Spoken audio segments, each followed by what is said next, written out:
بسم اللہ الرحمن الرحیم۔ السلام علیکم ورحمۃ اللہ وبرکاتہ۔ محترم سامعین، ہم بات کر رہے تھے زکوٰۃ کے حوالے سے۔ آج کے مختصر ویڈیو میں ہم یہ بات کریں گے کہ اللہ تبارک و تعالیٰ کی بارگاہ میں زکوٰۃ کی ادائیگی کی قبولیت کیا ہے۔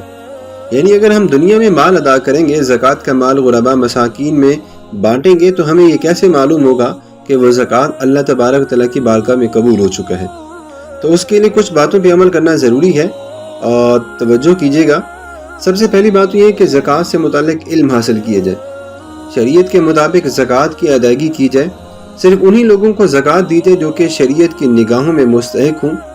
دلی رضامندی اور خوشی خوشی زکوٰۃ کی ادائیگی کی جائے، نہ کہ کسی مجبوری کے تحت زکوٰۃ ادا کی جائے۔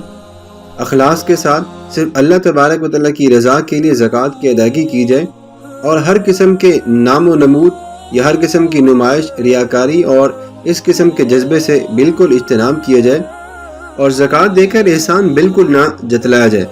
احادیث مبارکہ میں تو یہ بھی آتا ہے کہ اگر آپ دائیں ہاتھ سے صدقہ دیں تو آپ کے بائیں ہاتھ کو بھی پتہ نہ چلے، تو زکوٰۃ کا مال بالکل چھپ کے بھی دیا جا سکتا ہے۔ زکوٰۃ دیتے ہوئے دوسروں کی عزت نفس کو جو ہے وہ مجروح نہ کیا جائے، مطلب دوسروں کو احساس نہ دلایا جائے کہ یہ زکوٰۃ کا مال ہے، اور انہیں احساس سے کمتری کا شکار نہ کروایا جائے۔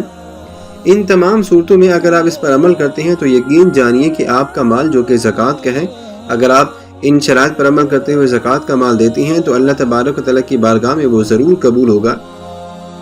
محترم سامعین، زکوٰۃ کا بنیادی مسئلہ یا زکوٰۃ کے بنیادی احکام ہم سب کو سیکھنے ضروری ہیں، اور اس کی وجہ یہ ہے کہ ہر صاحب نصاب انسان کو جو کہ زکوٰۃ دیتا ہے، اس کو ان کے بنیادی احکامات کے بارے میں ضرور پتہ ہونا چاہیے، اور یہ دین اسلام کا ایک اہم رکن بھی ہے۔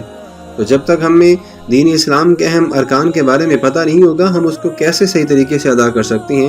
اللہ تبارک تعالیٰ کی بارگاہ میں ہم دعا گو ہیں کہ اللہ ہمیں ارکان اسلام پر صحیح معنوں میں پڑھنے کی، سمجھنے کی اور ان پر عمل کرنے کی توفیق عطا فرمائے۔ آمین۔